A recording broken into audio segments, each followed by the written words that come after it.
पुणे अपघात प्रकरणी नवी माहिती तपासात पोलिसांच्या हाती आली आहे। आरोपी सुरेंद्र अग्रवालनं ड्रायव्हर गंगाराम पुजारीला पुन्हा स्वतःवर घेण्यासाठी पैशांचं आमिष दाखवल्याची माहिती सूत्रांनी दिली आहे। याबाबत दोघात व्हॉट्सअप ॲपवर चॅटिंगही झालं, त्याची चौकशी गुन्हे शाखा करणार आहे।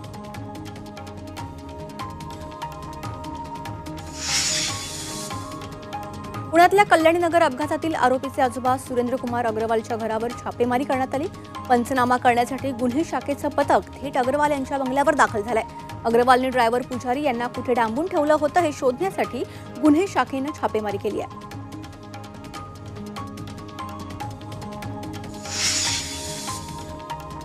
पुणे कार अपघात प्रकरणी पोर्श कारच्या अपघाताचं सिनेमॅटिक रिक्रिएशन करण्यात येणार आहे। पोलीस या कार अपघाताचं नाट्य रूपांतर करतील। गुन्ह्याचा तपास तसंच खटल्याच्या कामकाजात त्याचा उपयोग होणार असल्याचं सांगण्यात येत आहे।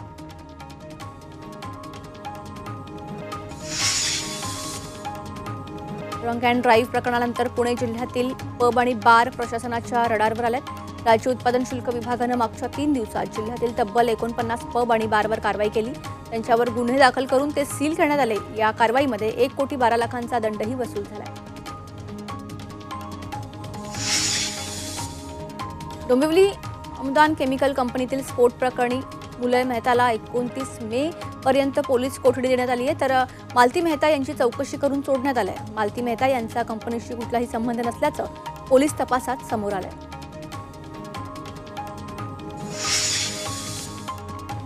डोंबिवली अनुदान कंपनीतील स्फोट वाढत्या उष्णतेमुळे झाल्याचा दावा करण्यात आलाय। आरोपीच्या वकिलांनी कोर्टात युक्तिवाद करताना हा दाखला दिला। या प्रकरणात मध्यस्थी याचिका करणारे प्रियेश सिंग यांनी माहिती दिली।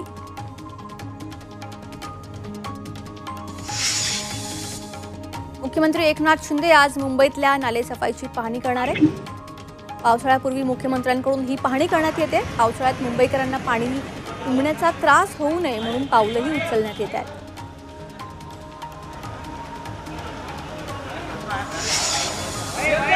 शिंदे गटाचे नेते खासदार गजानन कीर्तिकर यांच्यावर मुख्यमंत्री एकनाथ शिंदे नाराज असल्याची माहिती सूत्रांनी दिली आहे। 4 जूनला लोकसभा निकालानंतर कीर्तिकर यांच्यावर कारवाई होण्याची शक्यता असल्याचं सूत्रांचं म्हणणं आहे। लोकसभा निवडणुकीत कीर्तिकरांनी शिंदे पक्षाच्या उमेदवारांचं काम केलं नाही अशा तक्रारी मुख्यमंत्र्यांकडे गेल्या।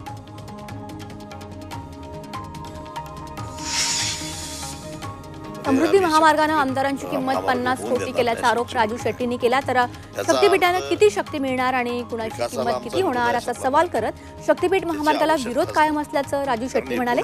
यासाठी 18 जूनला कोल्हापूर जिल्हाधिकारी कार्यालयावर मोर्चा काढण्याचा इशारा त्यांनी दिला। राजकीय नेत्यांना अजित पवार पक्षाचे नेते सुनील तटकरे यांनी काँग्रेसचे माजी मुख्यमंत्री पृथ्वीराज चव्हाणांवर बोचरी टीका केली। पृथ्वीराज चव्हाणांचा अभ्यास गाढा असून त्यांची कर्तबगारी महाराष्ट्रातील जनतेनं पाहिली आहे। त्यामुळे चंद्र सूर्य असेपर्यंत पृथ्वीराज चव्हाणांचं मुख्यमंत्री असायला हवे असा खोचक टोला तटकरेंनी लगावला। अभ्यास आणि महाराष्ट्रात त्यांची कर्तबगारी इतकी 4 वर्ष महाराष्ट्राने पाहिली।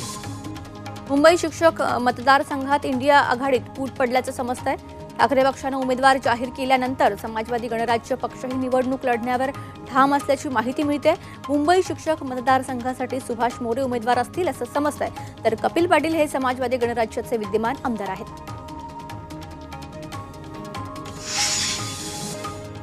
केजरीवालांनी पाकिस्तानच्या माजी मंत्र्याला खडेबोल सुनावले। दहशतवादाच्या समर्थकांनी आमच्यात हस्तक्षेप करू नये असं प्रत्युत्तर केजरीवालांनी दिलंय। शांतता आणि सद्भावनेने द्वेषाच्या आणि अतिरेकी शक्तीचा पराभव केला पाहिजे असं ट्विट फवाद चौधरी यांनी केलंय।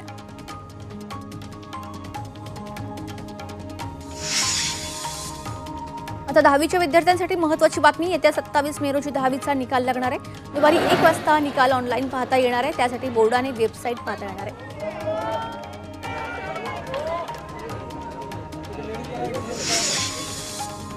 मध्य आणि हार्बर रेल्वे मार्गावर आज मेगा ब्लॉक असणार आहे। मध्य रेल्वेवर माटुंगा ते ठाणे अपडाऊन दिव्या मार्गावर सकाळी 11 ते दुपारी 3:30 पर्यंत मेगा ब्लॉक असेल, तर हार्बरच्या अप डाऊन मार्गावर सकाळी 11 ते दुपारी 4:30 पर्यंत मेगा ब्लॉक असेल।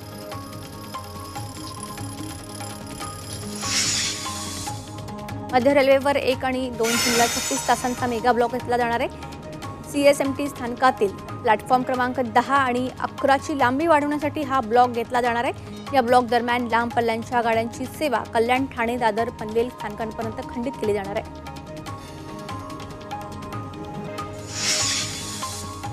वाढत्या उन्हामुळे नवी मुंबई कृषी उत्पन्न बाजार समितीमध्ये पालेभाज्यांचे दर वाढलेत. आवक घटल्याने किमती वाढलेल्या आहेत. कोथिंबीर, मेथी, शेपू, पालक अशा सर्वच भाज्या 25 ते 40 रुपये जुळी दराने मिळत आहेत. यामुळे ग्राहकांना चांगलाच फटका बसतो.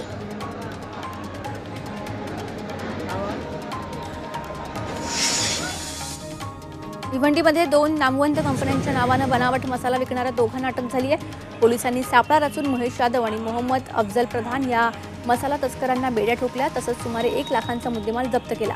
आरोपींनी सुरतमधून मसाल्याची खरेदी केल्याचं उघड झालंय.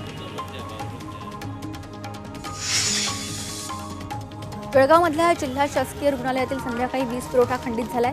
रुग्णालयात भरती असलेल्या रुग्णांवर मोबाईलच्या टॉर्चच्या प्रकाशात उपचार करण्याची वेळ डॉक्टर्सवर ओढावली आहे. रुग्णालयाच्या आयसीयूमध्ये फक्त जनरेटरची व्यवस्था आहे, तर उर्वरित हॉस्पिटलमध्ये जनरेटरची व्यवस्था नाही.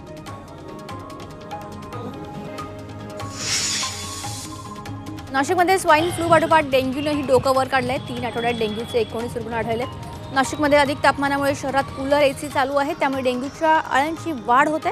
त्यामुळे दररोज कूलरचं पाणी बदलण्याची गरज आहे.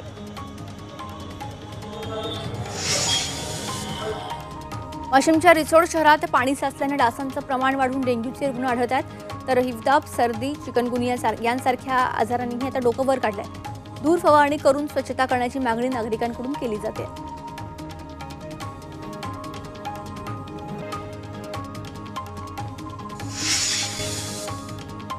अकोला जिल्ह्यात तापमान 45.8 अंशावर पोहोचलंय. यामध्ये अकोला शहरात जिल्हाधिकारी कार्यालयाजवळ एक वृद्ध व्यक्तीचा मृतदेह सापडला. उष्माघातानं त्याचा मृत्यू झाल्याचा पोलिसांचा प्राथमिक अंदाज आहे. मिळालेल्या माहितीनुसार ही व्यक्ती पालिकेच्या कचरा गाडीवर काम करायची.